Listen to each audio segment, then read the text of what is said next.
Top of the morning. It's another beautiful day. Sunday Sessions, episode 26. Here to deliver a ton of information about how you can efficiently grow your Amazon business. See you inside. Stay lit. Welcome, welcome, welcome. Let me see what the best way to pull up these comments is. Let's jump on the other one right quick. Good morning. How we all doing today? Everybody have a phenomenal weekend or what?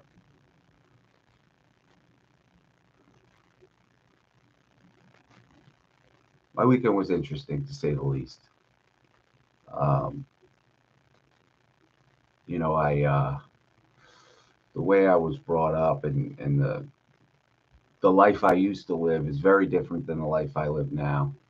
So in the past 5 years, I've lost a friend every single year to uh, drug overdose, which is very sad and unfortunate. But this past one was my cousin.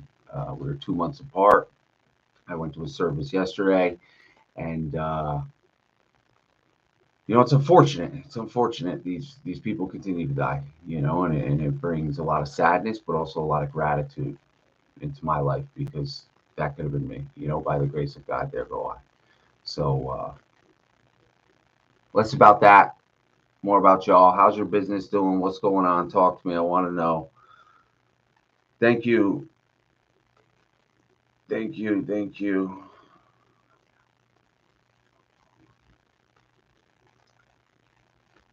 So as the 28th, the FBA fee increases happened. Which, like I said on the last Sunday sessions, is not really going to affect any of you. It's going to be pushed back onto the consumer as long as you're staying up to it, staying up to date, repricing your products properly. First 3 to 6 weeks, you'll eat it, and then it'll get past the consumer. So don't worry about that. Appreciate the love, everybody. It's just it's very surreal seeing a Castellano in the at the funeral. It was just different.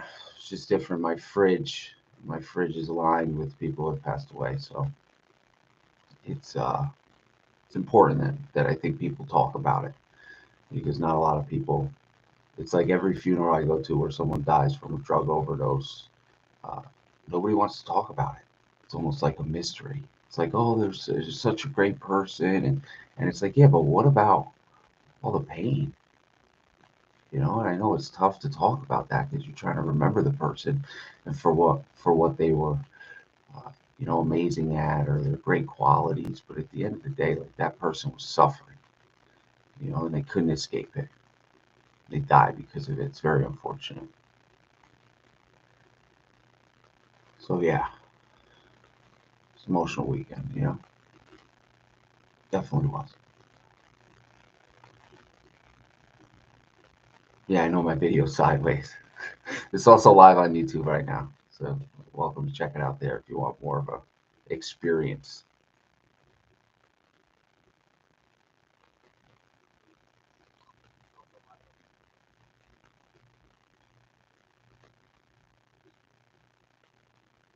So yeah, as far as the Amazon thing goes, shit's booming right now. I'm a firm believer. We leverage all our business into Amazon FBA. So a lot of people they diversify doing FBM, FBA. Right now, FBA is literally so lucrative. We're pumping out $180,000 days, and that won't happen overnight. Probably won't even happen in a year or two. But with dedication, determination, discipline, you can replicate those sales as well in your own business and drive revenue, which in turn drives profit, which in turn builds a healthier Amazon company. And it doesn't happen overnight. It takes a lot of time. But if you dedicate the time and you're consistent with it, it will happen. It's like anything. It's like going to the gym. If you go to the gym for 4 days, you're not going to get ripped. You're not going to leave there with a six pack and a fat ass. You're just not. It's just not going to happen. You got to dedicate the time. You got to work towards it. It's the same thing in everything else in your life: your spiritual growth, your mental health, your emotional health, your business growth. It's all parallel to the way you treat yourself and the way you interact with other people and the way your mindset is. But unfortunately, most of our mindsets are broken because the way we were raised, to touch back on my cousin Clint who passed away over the weekend. We were raised uh, like our family. We're not responsible for what our family, the way they raised us, but it plays a huge role on the people that we become. So it's important to be able to break that cycle if you're stuck in it, recognizing what the problems are, breaking it, and moving out of it. It's very challenging for certain people to do that, though, because these behaviors are ingrained in them since being children. So it's tough to kind of break out of that cycle, but it's possible. It's definitely possible. All right. Yeah, consistency is definitely key. Got some questions here.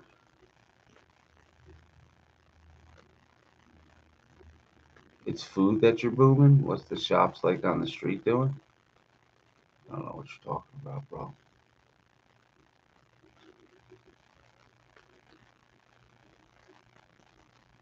Yeah, Alberto, what's up, brother? It was nice, man. It's nice going out to eat the other night.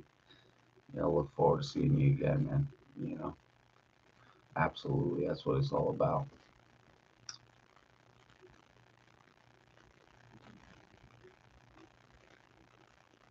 So I know most of our viewers are usually retail arbitrage guys or girls or booksellers, online arbitrage, right? Which is beautiful for growing a business. But I'm about to deliver some game on y'all right now because RAOA books, great for generating sales, building the foundation of your company.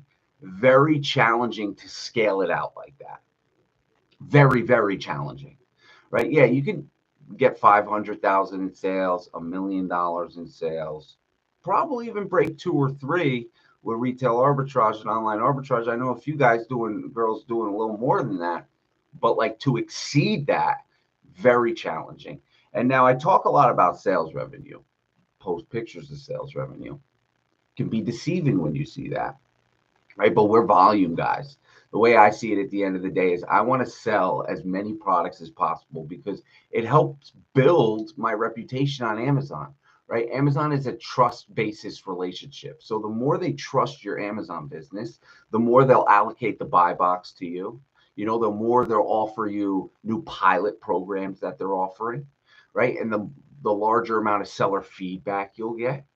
So like all of that is a win-win. So when I think of volume, it's like I want to sell as many products as possible. I don't mind sacrificing a few profit points because if I sacrifice, let's say I'm operating $100,000 a month business at 20% margins, right? So $20,000 in gross profits is coming back into my pocket. That's great, right? But let's say I double that business and sacrifice 5 points on my margin. So the business goes from 200,000, but now I'm operating at a 15% margin. So now that 20,000 in profit goes to $30,000 in profit. So I'm not focused on the percentage. I'm focused on the dollar amount. And all of us should be focused on the dollar amount because not only does doubling your business once again build trust with Amazon, get you more seller feedback because less than 1% of buyers leave seller feedback.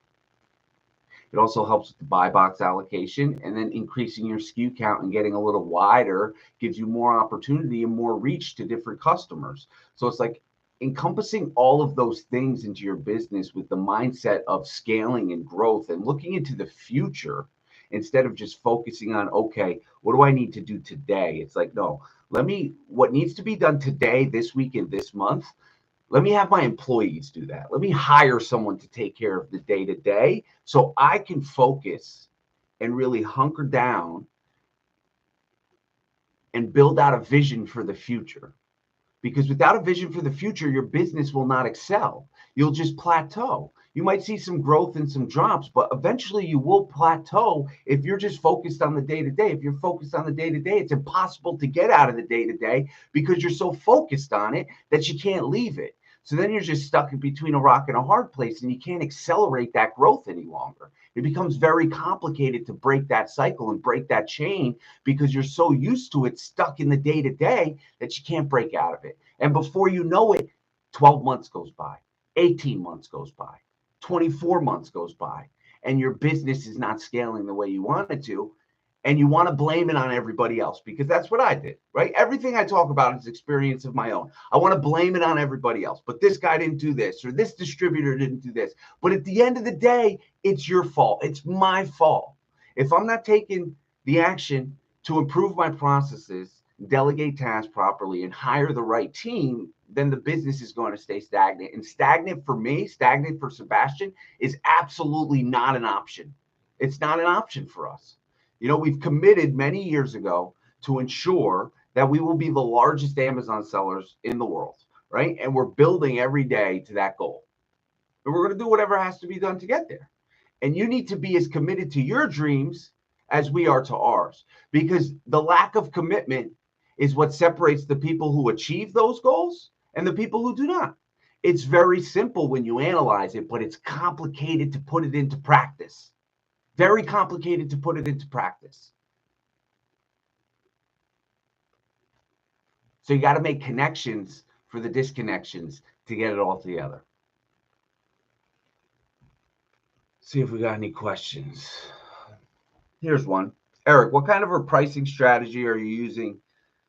Smart way to increase and still get the buy box range. For example, are you guys stop repricing for 30 minutes or be at max for about 30 minutes and let the market? So I'm not looking really at any of that. I'm integrating a repricer like SellerSnap, which if anybody wants to use it, send me a DM. Be happy to get you a high discount for a couple months.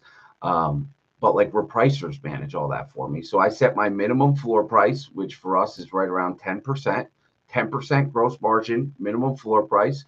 And then I set the ceiling, or my repricing specialist sets the ceiling at a reasonable price that won't get any high pricing errors, right? So we look at like the average highest price and go 10% above that. So we're not getting any high pricing errors.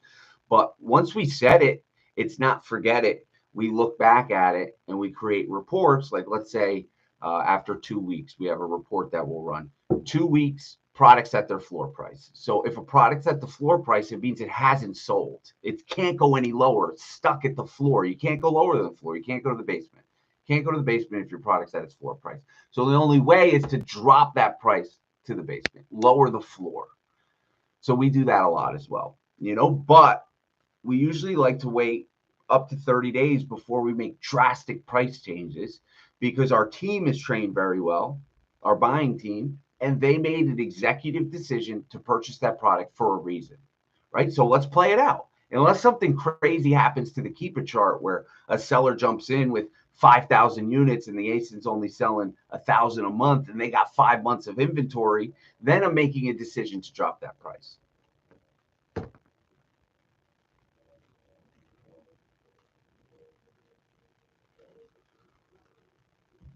So here's a good question. What's a good ROI for beginners, profit margin? So I rarely like to look at return on investment.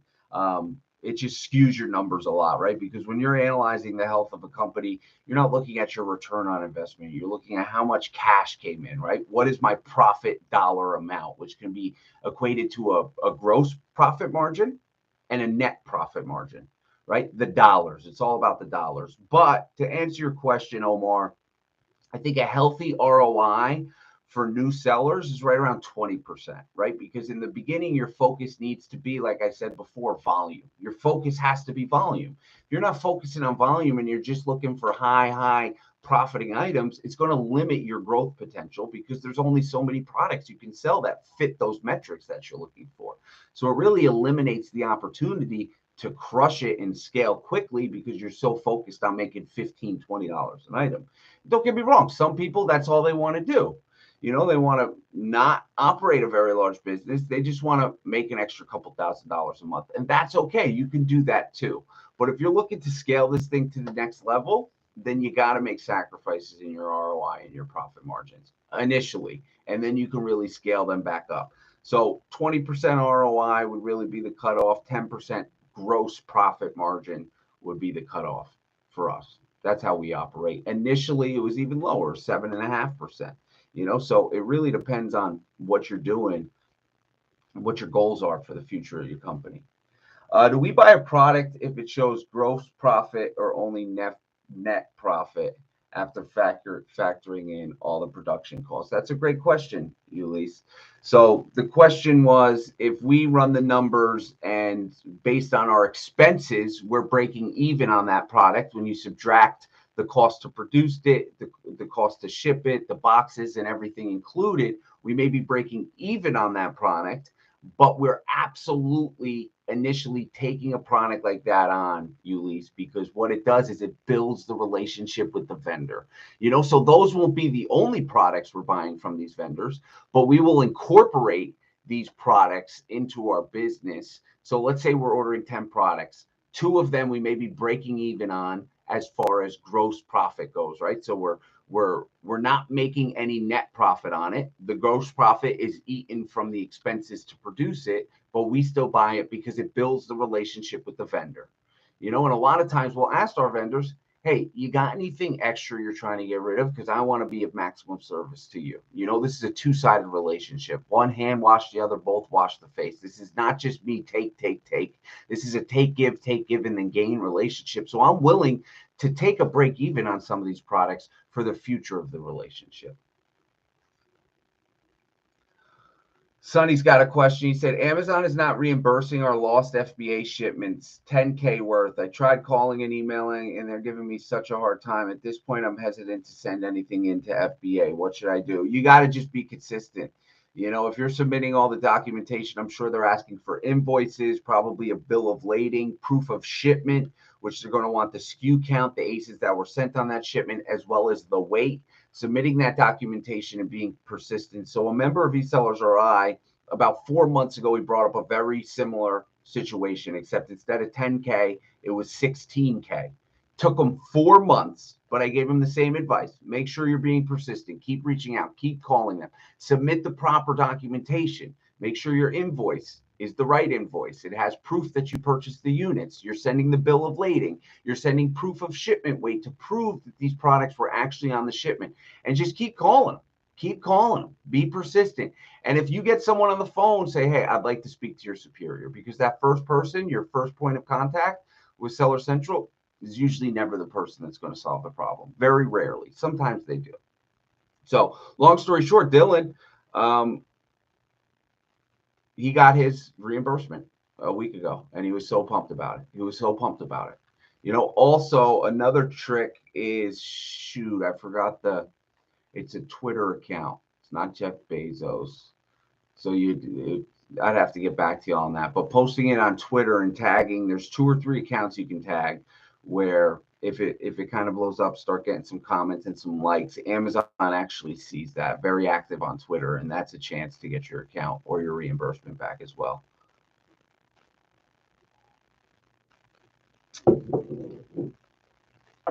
Here's another question from Joey. Hey, Eric, I'm doing wholesale and scaling. I consider a warehouse, but it sounds more beneficial to use prep and pay fees to prep centers. Just cracking 6 figs solo. What sales point y'all got a warehouse? So it depends on where you live, what your business model is, what kind of money you're making. The way I see it is, I always like to analyze for situations like this where someone's considering moving their products from a prep center to a warehouse. It's like, all right, how much money are you spending on a prep center monthly? So you break that down. Let's say, what'd you say? You're doing 100K a month, 6 figs. Let's just call it 100K. So 6 figs. So let's do 100,000. Let's just say your average product selling for $30. So you're selling about 3,333 items a month. Let's just say average prep cost is 125. So you're looking at about 4,100. These are just numbers, right? Arbitrary numbers. Pretty accurate though. Right? So you're looking at about $4,100 in prep costs every single month. Now, let's say your business doubles in the next 3 months. That prep cost goes from $4,100 to $8,200 a month. Now it's like, okay, let me weigh the cost benefits of getting a warehouse that's going to cost me $4,000 or $5,000 a month. Putting employees in that warehouse, another, you figure, paying someone $600 a week times 4, that's $2,400. That's another 2 employees, that's $4,800. So you're right around the same $8,000, But now you have the opportunity to grow within your business because every production employee you hire generates ridiculous amount of money. I'm talking up to $800 a day in profit a prepper will bring into your business. So you really got to weigh the cost, right? So over here in New Jersey or New York, maybe leveraging a prep center makes sense. But if you live in Wisconsin or Indiana, where you can get a warehouse for $7 to $9 a square foot, then absolutely it would make sense to get that warehouse to lower your prep fees and also increase your quality control. So a lot of what we do with our warehouse is not only saving in cost for prep, but it's also about the quality control, that the product that the customer is going to get at the end of the day.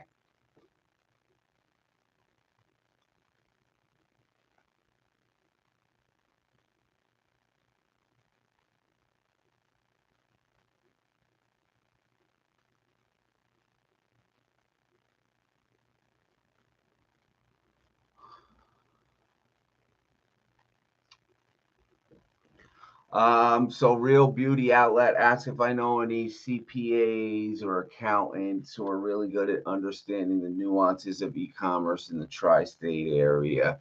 So Ecom CPA, great guy, very knowledgeable, solely focuses on e-commerce businesses. He's not in the tri-state area, but in today's day and age, it doesn't really matter because they're pulling the reports, they're doing your accounting for you.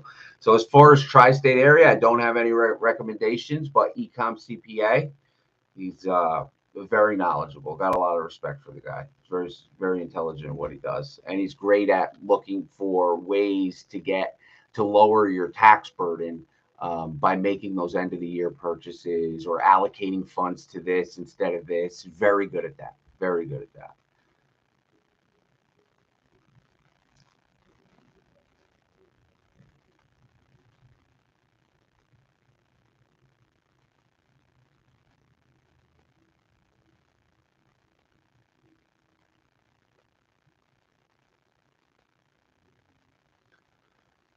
How often, Sonny Marvin asked, how often do you get increases in FBA storages? So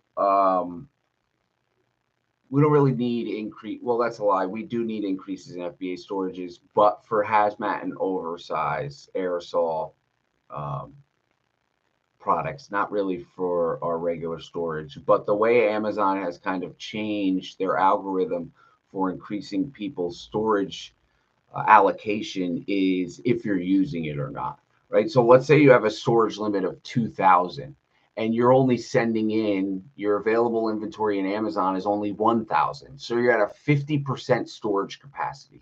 They have absolutely no reason to give you any more storage because you're only using 50% of your current storage. So the best way and the optimal way to increase your storage is to practically max out your current storage, send in your fastest selling SKUs, right? SKUs that aren't going to sit around for 60, 90, 180 days, SKUs that are going to move in that 30-day or less time period, choosing those to send first. And then Amazon will see that you're using 98, 99, 100% of your storage, and your sell through rate is perfect. You're moving the inventory, you have enough turns. So they're going to allocate more storage to you than they would to somebody who's utilizing that 50%, right? So it's different for every business, but that's the equation. That's how to get your storage increased.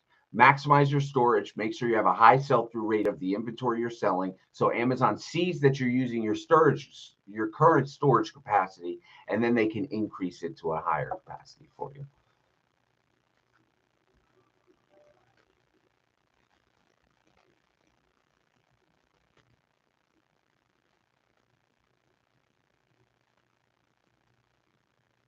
Yes, absolutely, Elise.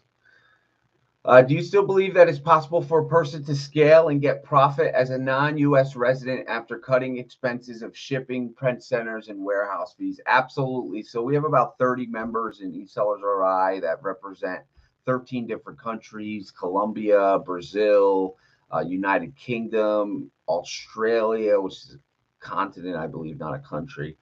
Might be both. I'm not sure. My geography is a little off, but also France, Italy, Germany, literally so many different countries. And these people are profitable, right? But when you're selling in a different country, you kind of have to do the opposite of what I talked about more, right? You got to be a little less on the volume side and more on focusing on getting those products that are going to win for you. Because if you're looking for volume and you're pumping out tons of volume, but your business isn't bringing in any profits, then it's like you could be doing that for a year, 18 months before you increase it. So you definitely want to make sure your margins on the products that you're picking are a little higher if you're operating the business from overseas, because you got to account for those additional service fees.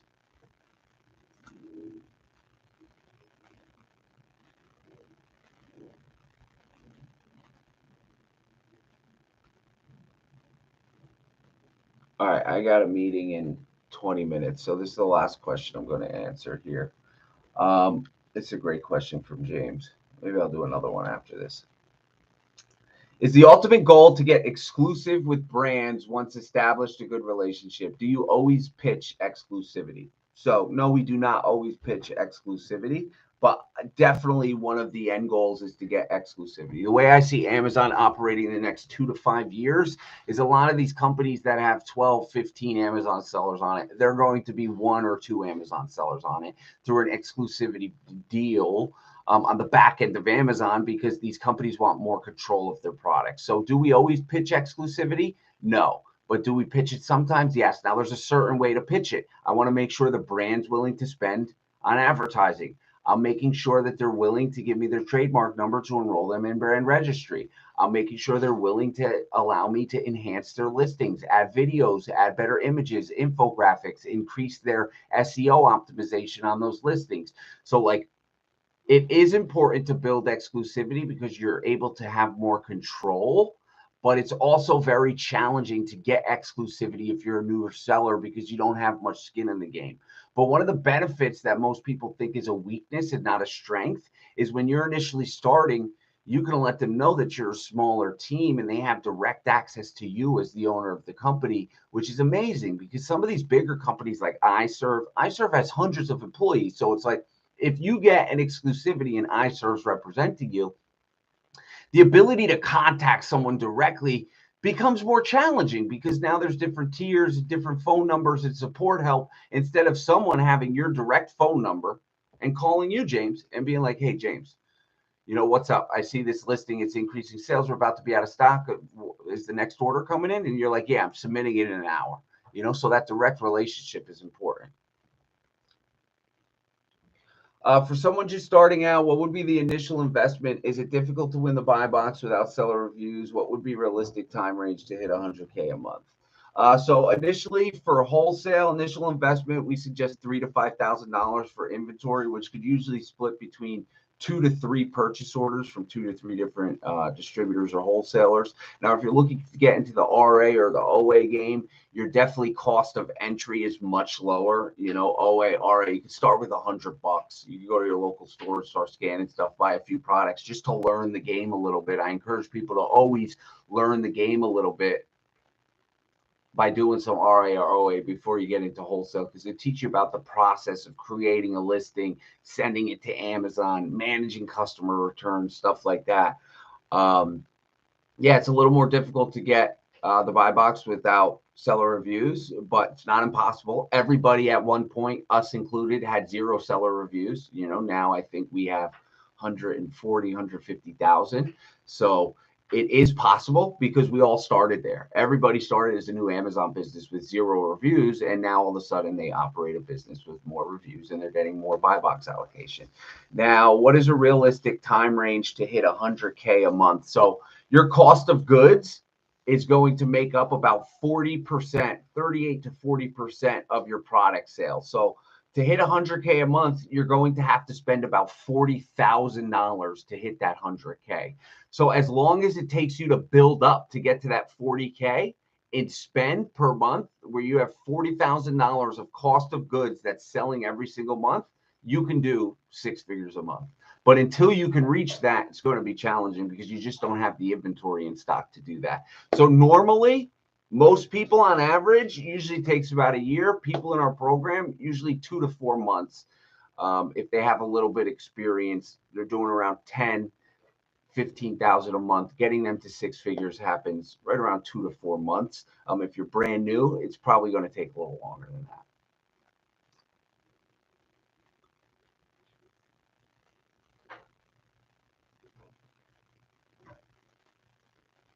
Yeah, appreciate you, everybody. Let's see what else we got here.